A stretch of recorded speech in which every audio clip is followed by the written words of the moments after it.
ওম শান্তি। আজকের মুরলির তারিখ 27শে মার্চ 2024। প্রাত মুরলি মধুবন।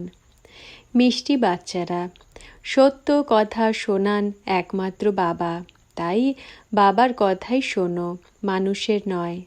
একমাত্র বাবার কথা যে শোনে সেই হয় জ্ঞানী।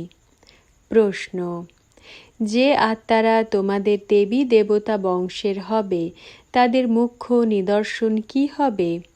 উত্তর: তাদের এই জ্ঞান খুব ভালো ও মিষ্টি লাগবে।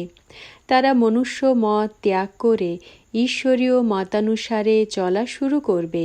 বুদ্ধিতে আসবে যে শ্রীমত অনুযায়ী আমরা শ্রেষ্ঠ হব। এখন এই পুরুষোত্তম সঙ্গম যুগ চলছে, আমাদেরই উত্তম পুরুষ হতে হবে। ধারণার জন্য মুখ্য সার। প্রথম পয়েন্ট: অসীম জগতের বৈরাগী হয়ে যা কিছু এখনো পর্যন্ত ভক্তিমার্গে পড়েছ বা শুনেছ সেসব ভুলতে হবে। একমাত্র বাবার কথা শুনে তাঁর শ্রীমত অনুযায়ী নিজেকে শ্রেষ্ঠ করতে হবে। দ্বিতীয় পয়েন্ট: যেমন বাবা হলেন সম্পূর্ণ পবিত্র, তাঁর ওপরে কোনো মোর্চে নেই, তেমন পবিত্র হতে হবে। ড্রামার প্রত্যেকটি পাঠধারীর পাঠ হলো একেবারে অ্যাকিউরেট।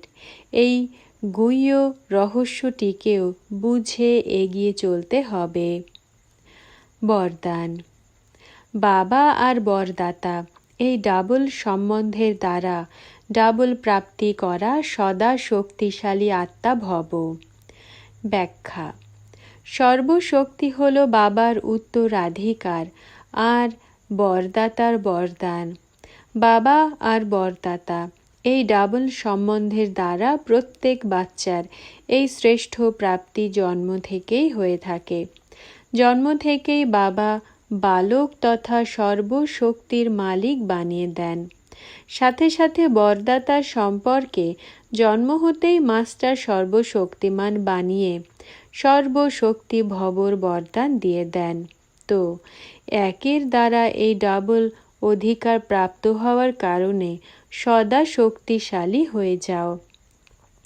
স্লোগান: দেহ আর দেহের সাথে পুরনো স্বভাব, সংস্কার বা দুর্বলতার থেকে ডিট্যাচ হওয়াই হলো বিদেহী হওয়া। ওম শান্তি।